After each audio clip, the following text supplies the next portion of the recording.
오늘 말씀은 다니엘서 2장 14절에서 24절 말씀을 본문 삼아서 느부갓네살의 꿈 해석 문제로 다니엘의 기한 내 해석과 하나님의 계시라는 주제를 가지고 같이 알아보는 시간 갖도록 하겠습니다. 계속 이제 우리 이 다니엘의 어떤 꿈 해석 문제로 인해서 다니엘이 좀 이런 어떤 부분과 이제 요셉의 꿈 문제와 약간 유사한 부분이 있으나 좀 다른 것은 우리가 요셉이 꿈꾼 얘기는 요셉은 애굽의 바로 왕의 그 7년 풍년, 7년 흉년을 이렇게 꿈 해석해서 애굽의 총리 대신했죠. 다니엘은 느부갓네살의 어떤 꿈이 무엇인지 알지 못한 상태에서 그 꿈과 그 해석 문제로 인해서 애굽의 박사, 술사 이런 어떤 모든 점술가들을 다 죽이라는 어떤 명령이 떨어지게 됩니다.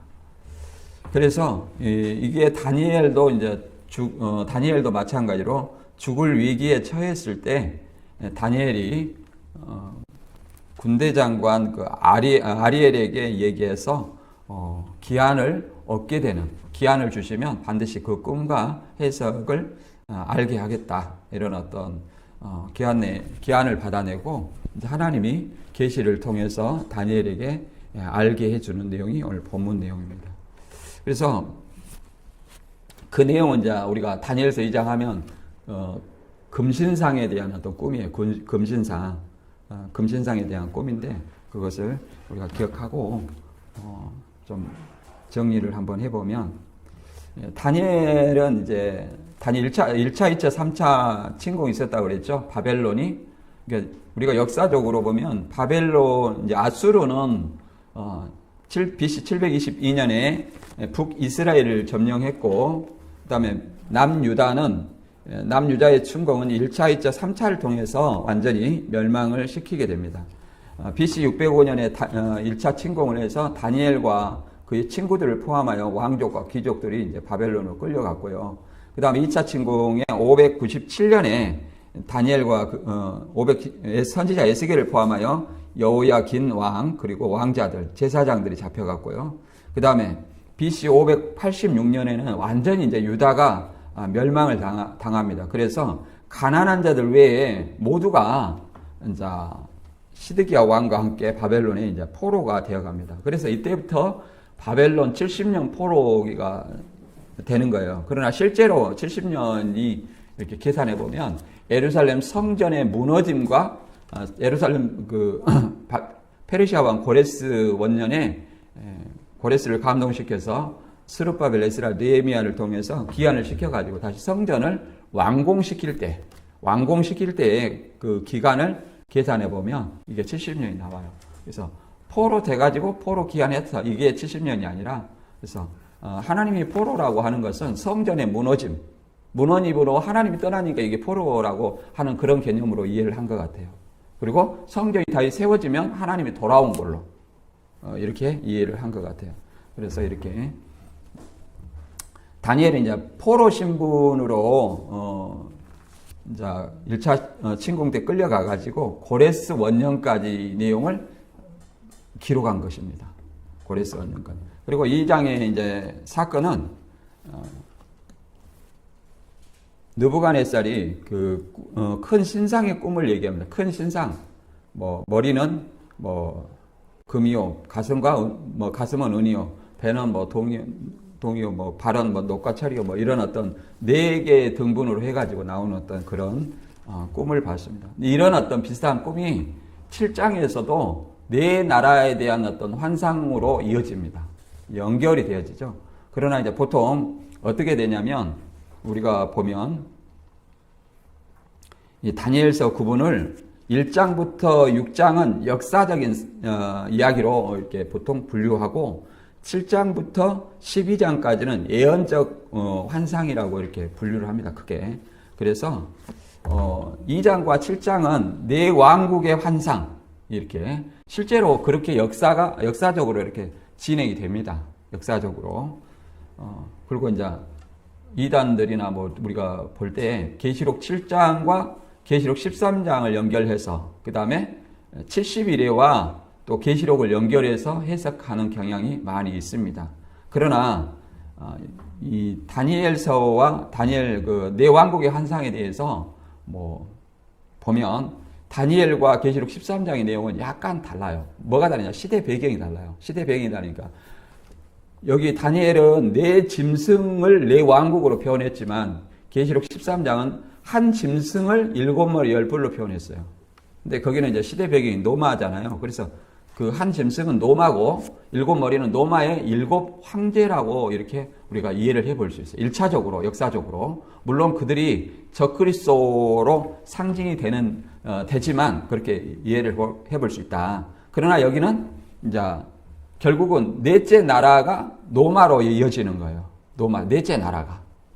이런 어떤 배경을 가지고 있다. 이렇게 점점 애언처럼 이루어져 가는 거죠. 역사적으로. 그런 어떤 배경을 가지고 있습니다. 그래서 우리가 1장은 이제 다니엘이 포로된 신분으로서 황실 교육을 받게 되는 3년간 황실 교육을 받고 왕 앞에 서게 되는 내용이 있고 2장은 말 그대로 이제 바벨론 왕 느부갓네살이 꿈을 꾼 내용이 뭔지 이게 찾고 꿈과 내용을 알게 하라. 우리가 이 앞번에 그 내용이었죠. 그런 어떤 내용이었습니다. 그런데 어느 누구도 그 꿈 내용을 알려주기 전까지는 해석할 수 없다. 이게 애굽의 박사술사들이 이렇게 얘기를 했습니다. 계속 반복된 얘기였죠.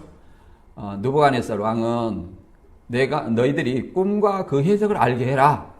이렇게 자꾸 반복하니까 애굽의 바벨론의 어떤 박사술사 점술가들은 꿈을 알려주지 않으면 이 세상에 살아있는 사람 중에 어느 누구도 그 해석을 꿈과 해석을 알게 할 사람은 없다. 이렇게 명백히 얘기했죠. 그래서 이제 느부갓네살이 전부 이 애굽의 바벨론의 박사술사 이런 어떤 점술가들을 지혜자로 표현합니다. 지혜자. 바벨론의 지혜자들 다 죽이라 할 때 이제 누구도 죽냐? 바벨론의 지혜자들도 죽지만 누구도 죽냐면 이제 다니엘과 그 친구들도 죽게 돼 있는 거예요. 그랬을 때 이제 다니엘이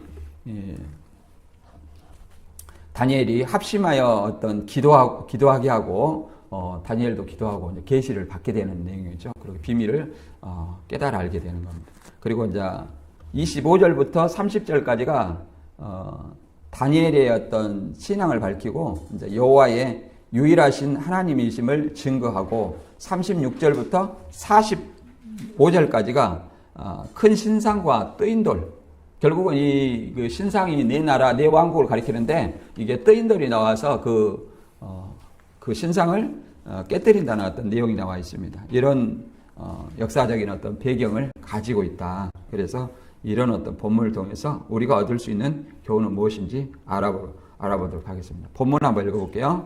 14절부터 25절까지 시작. 그때 왕의 근위대장 아리옥이 바벨론 지혜자들을 죽이러 나가매 다니엘이 명철하고 슬기로운 말로 왕의 근위대장 아리옥에 물어 이르되 왕의 명령이 어찌 그리 급하냐 하니 아리옥이 그 일을 다니엘에게 알림해 다니엘이 들어가서 왕께 구하기를 시간을 주시면 왕에게 그 해석을 알려드리이다 하니라. 이에 다니엘이 자기 집으로 돌아가서 그 친구 하나냐와 미사엘과 아사랴에게 그 일을 알리고 하늘에 계신 하나님이 이 은밀한 일에 대하여 불쌍히 여기사 다니엘과 친구들이 바벨론의 다른 지혜자들과 함께 죽임을 당하지 않게 하시기를 그들로 하여금 구하게 하니라. 이에 이 은밀한 것이 밤에 환상으로 다니엘에게 나타나 보임에 다니엘이 하늘에 계신 하나님을 찬송하니라. 다니엘이 말하여 이르되 영원부터 영원까지 하나님의 이름을 찬송할 것은 지혜와 능력이 그에게 있음이로다. 그는 때와 계절을 바꾸시며 왕들을 폐하시고 왕들을 세우시며 지혜자에게 지혜를 주시고 총명한 자에게 지식을 주시는도다. 그는 깊고 은밀한 일을 나타내시고 어두운 데 있는 것을 아시며 또 빛이 그와 함께 있도다. 나의 조상들이 하나님이여 주께서 이제 내게 지혜와 능력을 주시고 우리가 주께 구한 것을 내게 알게 하셨사오니 내가 주께 감사하고 주를 찬양하나이다. 곧 주께서 왕의 그 일을 내게 보이셨나이다 하니라. 이에 다니엘은 왕이 바벨론 지혜자들을 죽이러 명령한 아리옥에 가서 그에게 이같이 이르되 바벨론 지혜자들 죽이지 말고 나를 왕의 앞으로 인도하라. 그리하면 내가 그 해석을 왕께 알려드리라 하니 이에 아리옥이 다니엘을 데리고 급히 왕 앞에 들어가 아뢰되 내가 사로잡혀 온 유다 자손 중에서 한 사람을 찾아내었나이다. 그가 그 해석을 왕께 알려드리다 하니라. 아멘.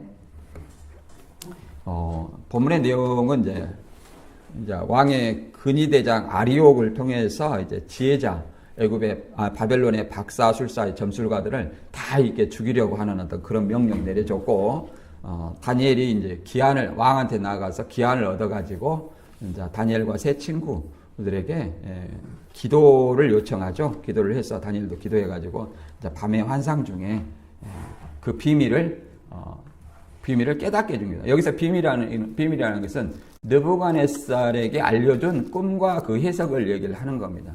그래서 이제 하나님을 찬양하는 내용이 나오고요. 그래서 이제 다니엘이 이제 지혜자들 죽이려 한 그 아리옥에 가서 왕 앞에 인도되기를 구하죠. 그래서 이제 아리옥이 다니엘을 대고 이제 왕의 배에 들어가서 이제 유다 자손 다니엘이 그 꿈과 해석을 알게 하겠다, 이런 어떤 내용으로 이루어져 있습니다. 그래서 이제 여기서는 이제 다니엘의 용기가 또 돋보이고 또 하나님께 구해서 지혜를 알게 한다, 이런 어떤 내용이 있습니다. 그래서 이 다니엘의 내용은 말 그대로 크게 주요 주제는 하나님의 주권입니다. 하나님의 주권. 우리 개혁주의는 하나님의 주권 사상이 굉장히 강합니다. 대부분 어떤 하나님의 주권을 부인하는 사람들도 있어요. 인간의 어떤 노력이 들어가야 하나님이 우리를 구원해 주신다, 이런 어떤 인간 신인 협력설, 이런 어떤 것을 주장하기도 하는 사람들도 있어요. 그리고 이런 어떤 다니엘의 예언들은 가까운 미래와 이제 먼 미래의 그 사건들 예언을 정확히 계시하고 있다. 그래서 또 다니엘과 같은 신실한 삶을 사는 어떤 본이 되고 있죠. 그래서 이 다니엘은 종말론을 연구할 때 가장 큰 계시록과 함께 책이라고 얘기할 수 있죠.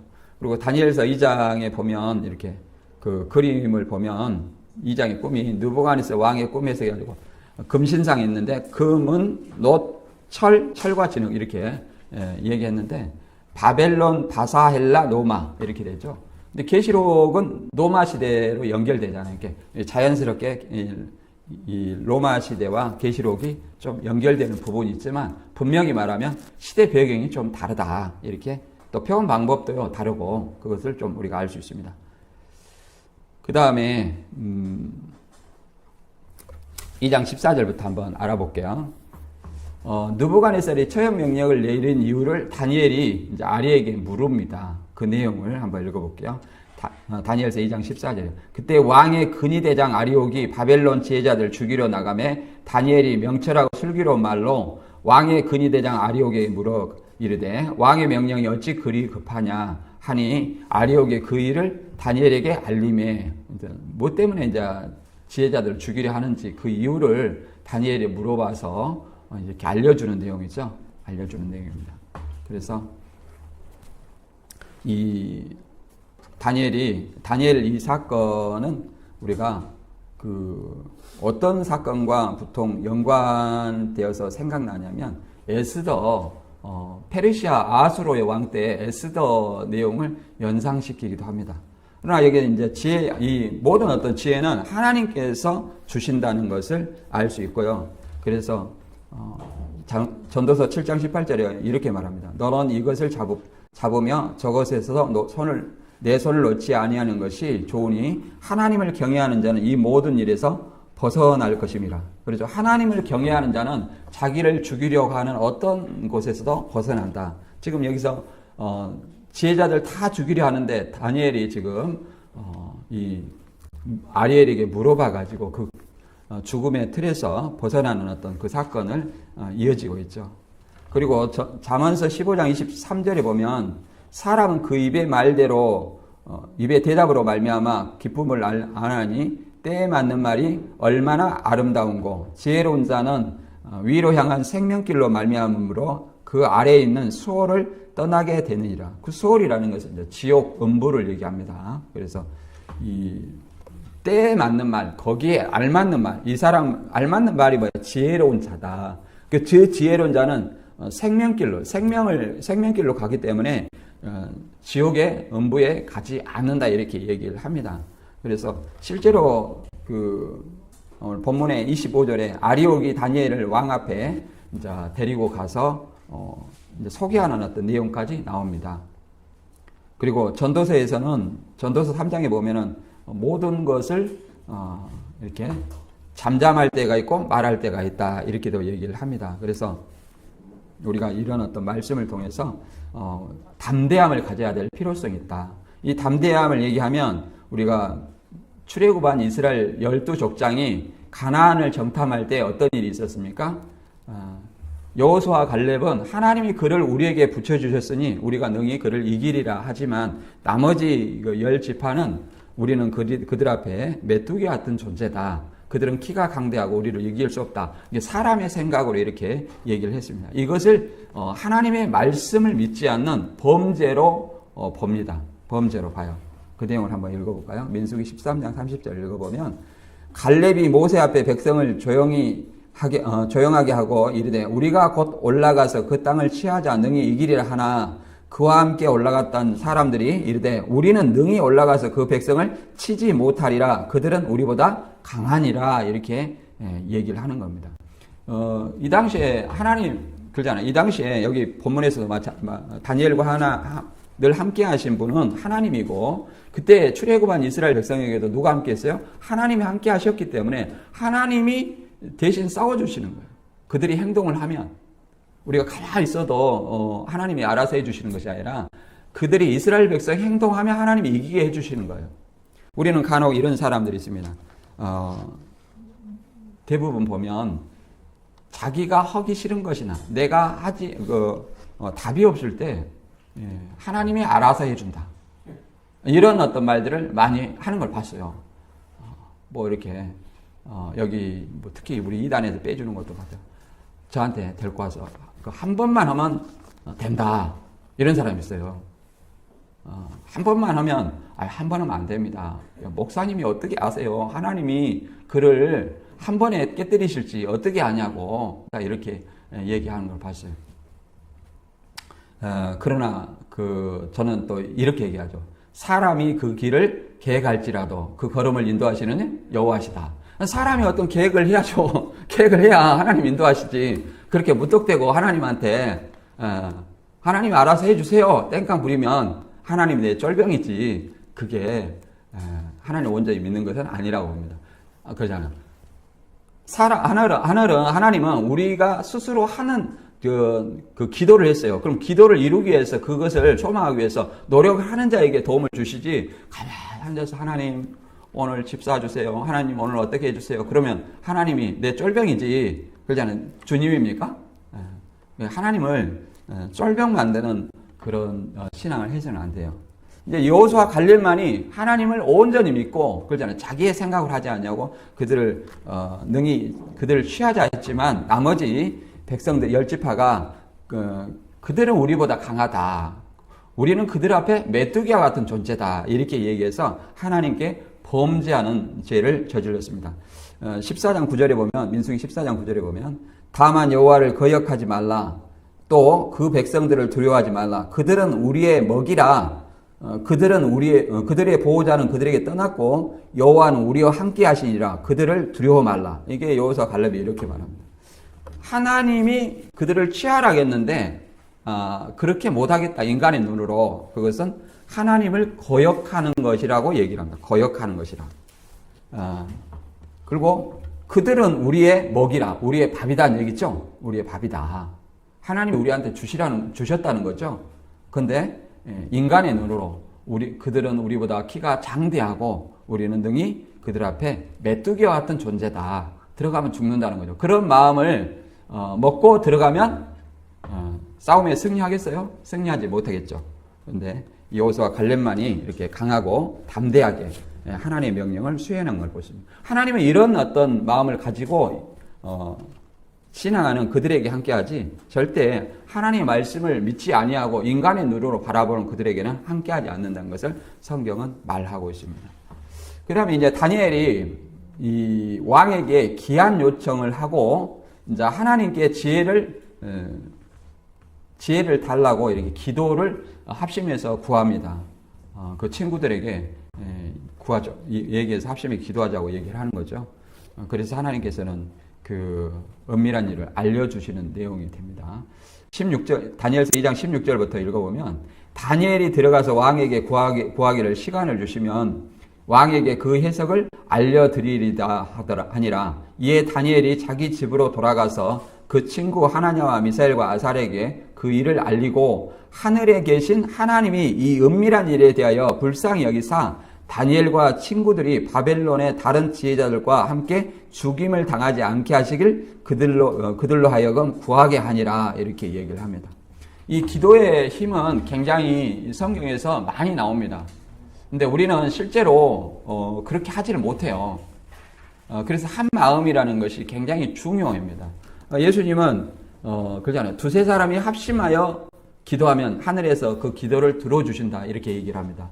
그 말을 바꾸어 생각해 보면 어떤 의미냐. 두세 사람이 같은 마음으로 한 마음으로 기도하기가 쉽지 않다. 쉽지 않다. 그렇게 얘기하는 겁니다. 그리고 이제 그 사도행전에 보면 이런 기도의 능력으로 사도들이 풀려나왔던 것들을 많이 볼 수 있어요. 뭐 사도행전 12장에도 베드로가 갇혔을 때 사도행전 16장에도 마찬가지로 그런 일이 있었죠. 12장에 보면 베드로가 옥에 갇혔고 교회는 그를 위하여 간절히 하나님께 기도하더라. 헤롯이 잡아내려고 하는 그 전날 밤에 베드로가 두 군인들 틈에 두 쇠사슬에 매여 누워 자는데 파수꾼들이 문 밖에 옥을 지키더니 호련히 주의 천사가 나타나매 옥중에 광채가 빛나며 또 베드로의 옆구리를 쳐 깨워 이르되 급히 일어나라 하니 쇠사슬이 그 손에서 벗어지더라. 이렇게 사도행전을 읽어보면 하나님의 그 기도의 능력으로 말미암아 천사를 보내서 베드로를 옥에서 이끌어내는 어떤 이런 사건도 우리가 보게 됩니다. 그리고 이제 사도행전 16장에도 이와 비슷한 일 있죠. 사도들이 옥에 갇혔을 때 그 찬송과 기도를 할 때에 그러잖아요. 옥문이 열리고 그래서 풀려난 그런 사건도 있었습니다. 그래서 이제 간수가 자결하려 할 때 그 간수의 자결을 막으면서 그래하지 말라 이렇게 얘기를 했죠. 그래서 그 사건으로 이제 옥에 간수가 우리가 어찌하여야 구원을 얻을꼬 이렇게 물어보니 주 예수를 믿으라 그리하면 너와 내 집이 구원을 얻으리라 이렇게 말했죠. 그것을 혹은 착각을 해서 잘못 오해하여 그냥 내가 믿으면 다른 사람이 내 가족이 그냥 저절로 구원받는다 이렇게 오해하는 분들이 있어요. 신천지도 자기가 믿으면 내 가족이 나중에 흰무리로 온다. 내 조상이 나중에 뭐 구원받는다. 이런 것으로 오해할 수 있는데 거기서 그 말은 너로 말미암아 내 가족이 구원을 받는다는 말은 네가 그잖아요. 복음을 전해서 그 가족이 온 가족이 듣는 거예요. 예를 들어서 이방인 고넬료도 고넬료로 말미암아 그 가족이 모여서 베드로의 어떤 설교를 복음을 들었죠. 그래서 그 가족이 구원을 얻었잖아요. 그 간수도 마찬가지예요. 자기 그 간수와 그 사람들이 모여서 말씀을 듣고 구원을 받은 거예요. 이런 것입니다. 이런 어떤 사건들, 아무튼 이런 기도의 능력, 죽음을 앞두고 죽음을 무릅쓰고 어떤 기도하는 그러잖아요. 이 꿈 해석을 못하면 어떻게 해요? 결국은 죽게 되죠. 이런 것이 조금 전에도 말씀드렸듯이 이제 그 페르시아 왕 때 다섯 번째 왕이 아수르의 왕이에요. 왕이 어떻게 됐냐면 페르시아 왕은 그 고레스 대왕이 키루스 2세입니다. 키루스 2세.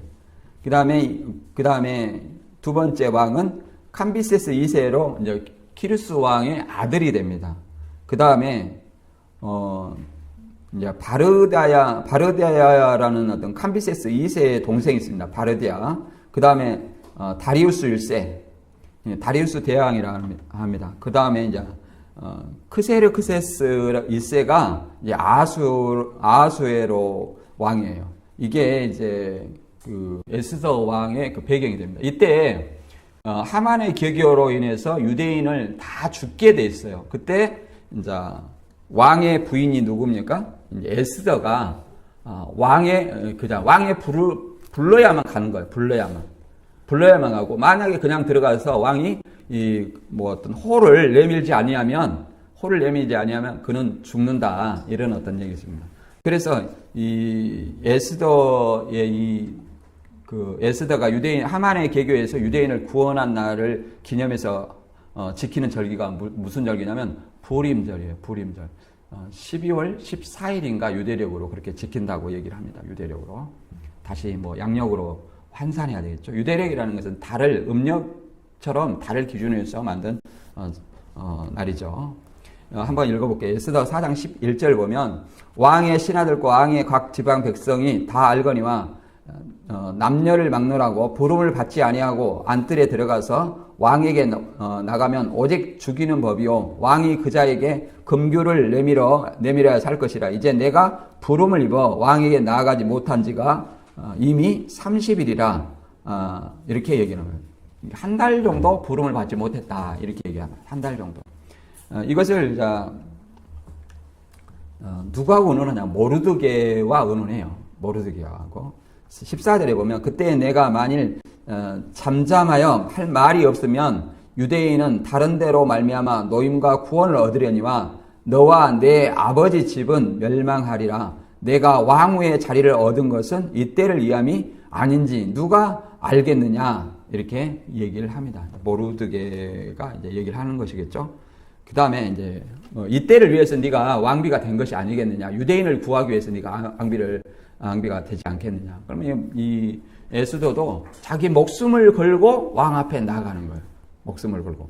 근데 16절에 보면 당신은 가서 수산에 있는 유대인을 모으고 나를 위하여 금식하되 밤낮 3일을 먹지도 말고 마시지도 마소서. 나도 나의 시녀와 더불어 이렇게 금식한 후에 규례를 어기고 왕에게 나아가리니 죽으면 죽으리라 하니라. 이렇게 금식하고 밤낮 3일을 먹지 아니하고 이렇게 기도하라고 시킵니다. 유대인들에게. 그리고 자기도 시녀와 함께 금식을 한 후에 이제 기도하게 시키는 내용입니다. 그리고 이제 왕 앞에 기도하고 나서 죽으면 죽으리라 하고 이렇게 왕 앞에 나아간다고 얘기를 하는 겁니다. 이런 것처럼 이제 다니엘도 마찬가지로 다니엘이 거기서 아무런 어떤 조치도 취하지 않고 가만히 있었다면 바벨론의 지혜자들과 함께 죽을 수밖에 없는 입장에 처해 있습니다. 그래서 친구들에게 금식을 시키고 이제 은밀한 일에 대해서 기도를 하게 됩니다. 그래서 19절에 보면 이제 하나님이 이 기도에 응답을 해주십니다. 응답을. 다니엘서 2장 19절에 보면 환상 가운데 비밀을 알려주시죠. 이제 기도에 응답을 해주셔요. 그래서 이제 하나님을 찬양하는 내용이 나옵니다. 하나님을 찬양하는 내용. 그래서 이 19절 이하 한번 읽어볼까요? 이에 은밀한 것이 밤에 환상으로 다니엘에게 나타나 보이매 다니엘이 하늘에 계신 하나님을 찬송하니라. 다니엘이 말하 이르되 영원부터 영원까지 하나님의 이름을 찬송할 것은 지혜와 능력이 그에게 있음이로다. 그는 때와 계절을 바꾸시며 왕들을 패하시고 왕들을 세우시며 지혜자에게 지혜를 주시고 청명한 자에게 지식을 주시는도다. 그는 깊고 은밀한 일을 나타내시고 어두운 데 있는 것을 아시며 또 빛이 그와 함께 있도다. 나의 조상들의 하나님이여 주께서 이제 내가 지혜와 능력을 주시고 우리 주께 구한 것을 내게 알게 하셨사오니 내가 주께 감사하고 주를 찬양하이다. 곧 주께서 왕의 그 일을 내게 보이셨나이다 하니라. 그렇죠? 은밀한 것을 밤의 환상으로 다니엘에게 보였다는 것은, 여기서 은밀한 것은 뭐예요? 왕의 그 일은 뭐예요? 그 꿈하고 그 해석을 알게 해줬다, 이렇게 얘기를 합니다. 그래서 하나님을 이제 다니엘이 찬양하는 내용이 되어 있죠. 때와 계절을 바꾸시며 왕들을 패하시고, 이와 비슷한 그 얘기가 사도행전 17장 26절에 나옵니다. 사도행전 17장. 모든 인류를 한 혈통으로 만드셨고 나라와 경계를 정하셨다.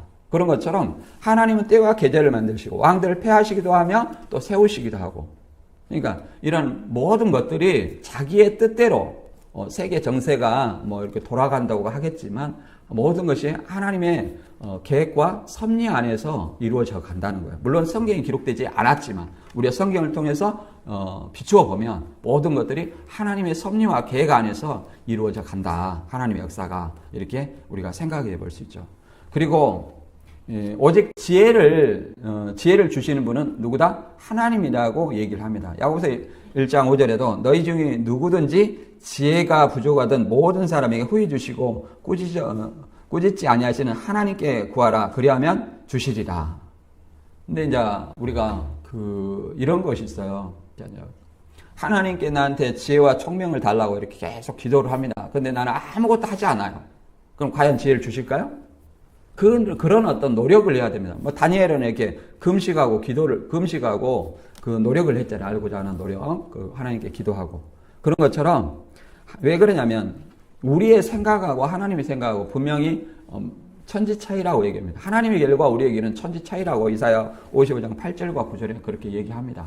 그래서 우리의 생각으로는 하나님의 지혜와 비밀을 측량할 수도 없고 알 수도 없습니다. 하나님이 뭐 고전 2장 10절에 보면 이 성령을 뭐 통달한 성령 받았으니까 나 통달한다 이렇게 얘기를 하지만 분명하게 고전 2장 10절엔 이렇게 얘기를 합니다. 오직 하나님이 성령으로 이 것을 우리에게 보이셨으니 성령은 모든 것 하나님의 깊은 것이라 통달하시느니라. 이 말 가지고 통달은 성령 받았으니까 통달한다 이게 아니에요. 이제 교주가 이걸 받아가지고 통달했다, 성령을 통달했다 이렇게 얘기하는데 우리가 선생이 잘 가르쳐요. 모든 것을 알아. 근데 선생이 모든 걸 알아도 학생에게 가르쳐 준 것만 아는 거예요. 가르쳐 준 것만. 가르쳐 준 것만, 그러잖아요. 배운 것만 아는 겁니다. 선생의 모든 것을 다 아는 건 아니에요. 그 선생한테 가르침을 받았으니까, 내가 통달한다? 그게 아니에요. 학교 다닌다 해서, 훌륭한 선생한테 교육을 받았어요. 다 A뿔 맞습니까? 그런 거 아니에요. 여기서 말씀을 이렇게 선포하고 있지만, 다 이 말씀을 깨닫습니까? 그렇지 않아요. 다 자기의 어떤 습득한 믿음과 지식과 이런 어떤 것들이 받아들이는 어떤 마음 자세 이런 것들이 다 달라요. 다 다르기 때문에 똑같은 말씀을 해도 다 다르게 받아들여요. 다르게. 네. 자기 믿음에 따라서 다르게 받아들일 수 있다. 그래서 성령이 하나님의 깊은 거 모든 걸 통달했지만 보여준 것만 한다. 왜 그러냐? 오직 하나님의 성령으로 이것을 우리에게 보이셨으니 이것이에요. 지시대명사가 있잖아요. 이것을 보여줬다는 거예요. 그럼 이것은 뭐냐면 예수님의 십자가의 사건입니다. 예수님의 십자가. 이 십자가 사건을 뭐라고 말하냐면 9절에는 기록된 바 하나님이 자기를 사랑하는 자들을 위하여 예비하신 모든 것은 눈으로 보지 못하고 귀로도 듣지 못하며 사람의 마음으로 생각하지도 못하였다 함과 같으니라. 그렇기 때문에 유대인들이 예수님을 십자가에 죽였다고 얘기합니다. 왜? 이 시대의 가난이 하나도 알지 못했기 때문에 그렇게 얘기합니다. 그래서 성령 받은 사람이 모든 걸 통달하는 것이 아니라 알려준 것만 안다. 우리가 마태복음 13장 3절에 이런 말이 있어요. 무릇 있는 자는 더 받아 넉넉하게 되고 없는 자는 그 있는 것도 빼앗기리라. 이런 말이 있어요. 있는 자는 더 있게 되고 없는 자는 그 있는 것도 빼앗긴다는 어떤 말로 저는 이제 경험상 생각이 되냐면 그러잖아요. 우리가 성경 말씀을 이렇게 공부를 하다 보면 그러잖아요. 하나님이 나에게 내가 미처 생각지도 못한 배우지 아니한 그런 어떤 지혜까지도 점점 풍성하게 하셔요. 그러나 없는 자는 어떠세요? 가르침을 똑같이 받았으나 노력하지 않는 그 사람에게는 그것이 잃어버릴 수도 있고 또 배운 것을 잃어버릴 수도 있고 나중에는 노력을 안 하다 보니까 내가 뭘 배웠지? 이렇게 생각하는 사람도 있어요. 좀 그런 것들을 공부를 하면서 많이 느껴요. 내가 공부를 하면 할수록 선생이 가르쳐주지 아니한 것도 내가 스스로 더 많이 깨닫게 된다.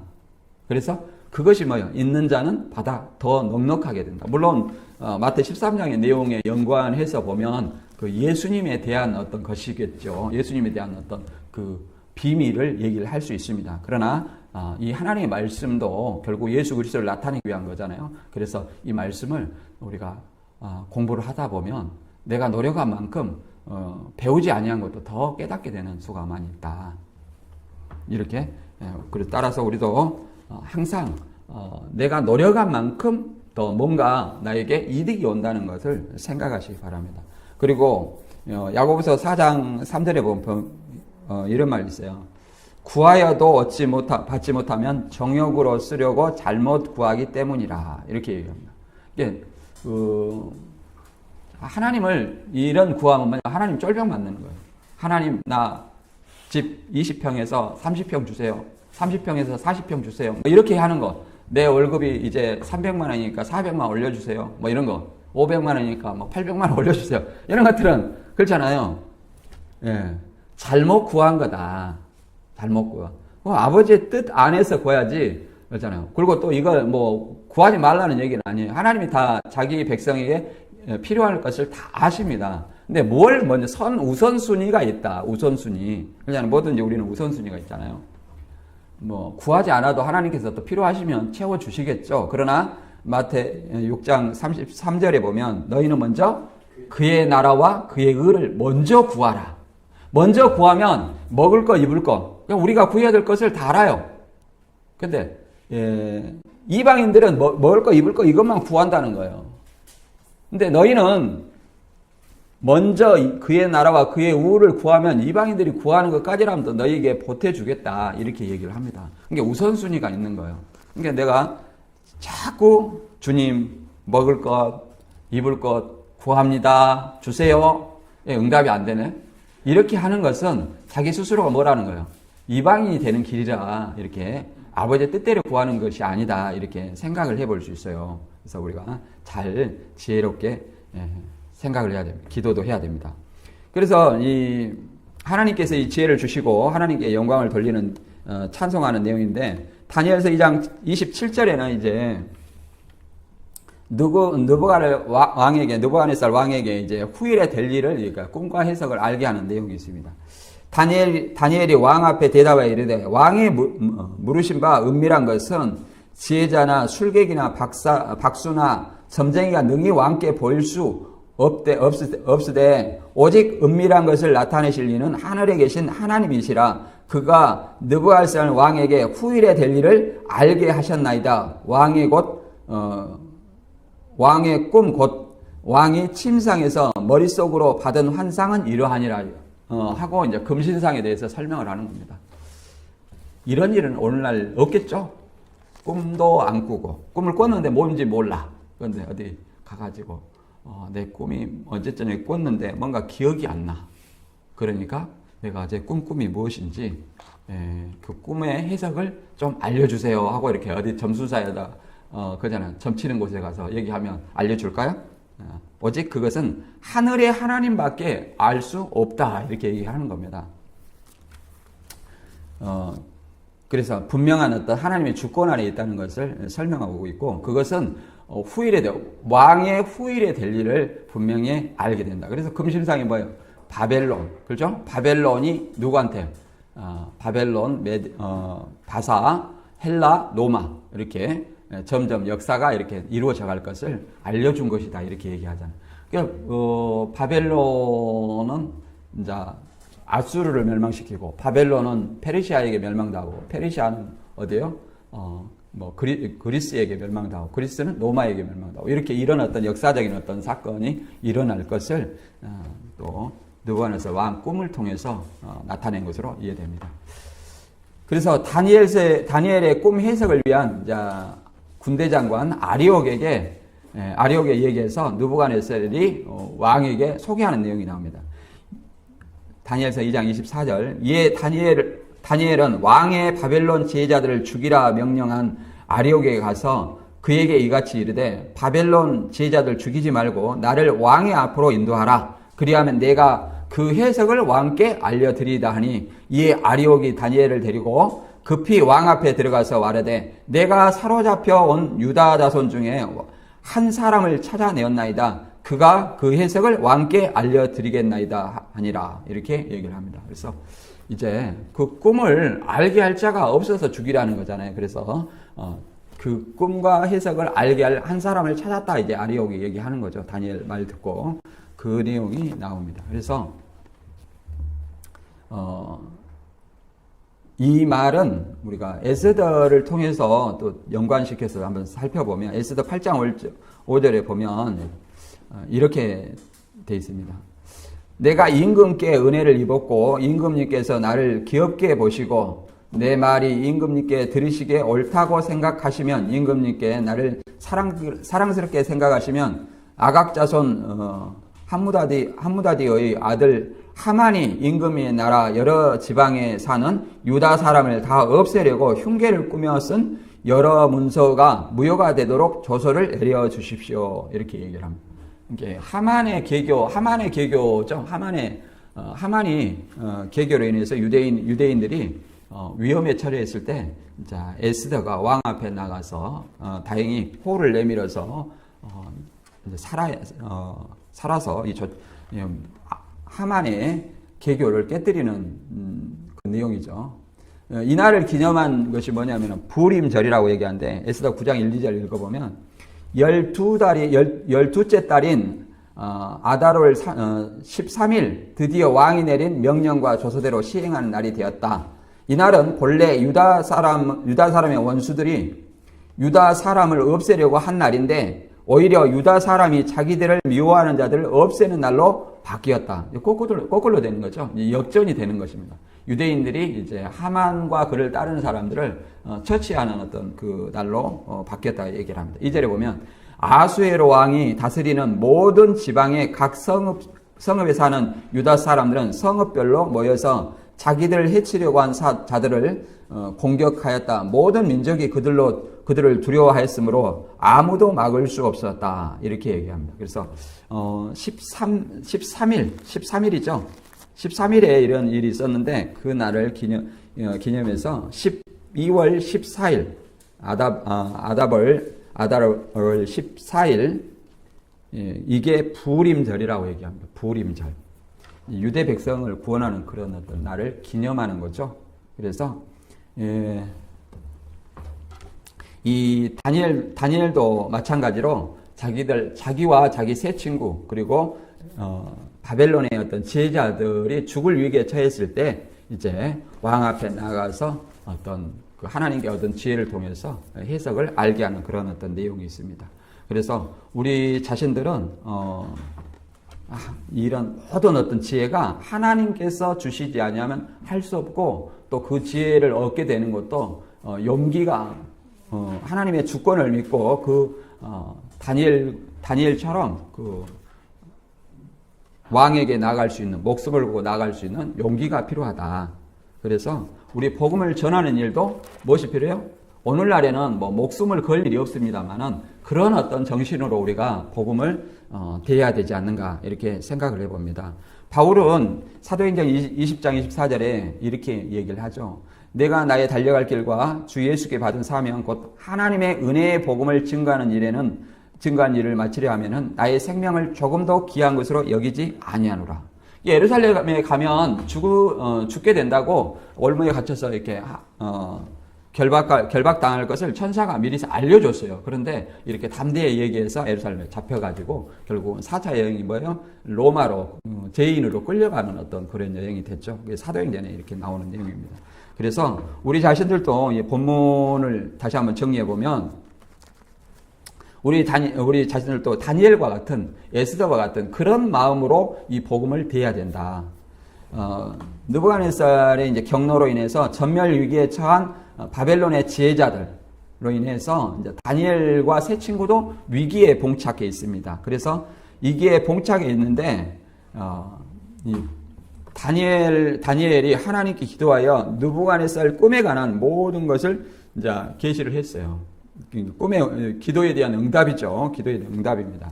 그래서 다니엘이 이제 꿈 문제로 진노한 느부갓네살의 이제 기한 내에 해석을 알게 할 것을 약속하고 또 계시를 받게 되는 그런 내용을 우리가 살펴봤습니다. 그래서 본문을 통해서 우리가 얻을 수 있는 교훈은 뭐냐? 다니엘과 에스더와 바울처럼 그렇잖아요.